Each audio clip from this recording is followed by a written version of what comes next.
ជួមមុងអូនពេលណាបងដឹងថាត្រូវធន់ធ្វើ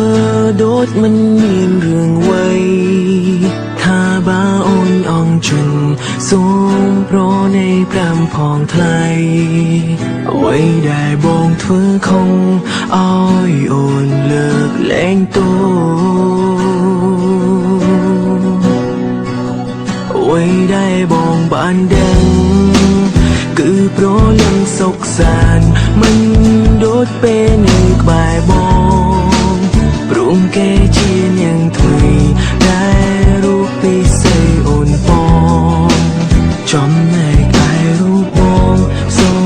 សូមជួបជាតិក្រោយរូបបងបានត្រឹមសោកសៅពេលពើគ្រាឆ្ងាយស្ដាយហើយបងត្រូវខ្វល់ខ្វាយអងចិត្តប្រាថ្នាព្រោះតែជីវ៉ាធ្វើឲ្យបងឈឺផ្សាចង់ប្រាប់ថានៅស្នេហ៍នៅនឹងរអូនព្រោះក្រុមពេលជួបស្នួនបងចង់ប្រាប់ឲ្យអូនដឹងតែបងត្រឹមប៉ុណ្ណាបងដឹងវាហួហើយទូរៀបរាប់យ៉ាងណាក៏អូនមិនព្រោះប្រែបងបានត្រឹមជានាងមកគេគឺ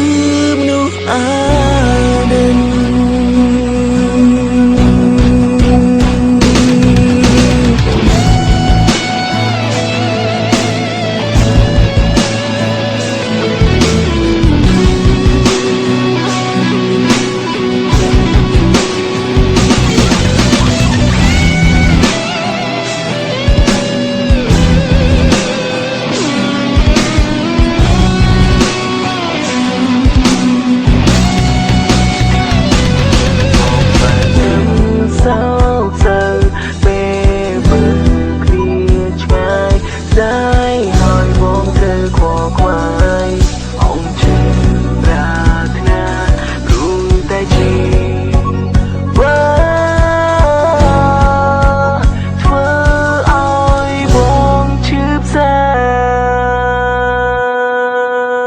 ចង់ប្រាប់ថានៅស្នេហ៍នៅនឹងរ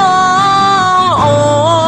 នព្រោះក្រុមពេលជួបស្ងួនបងចង់ប្រាប់ឲ្យអូ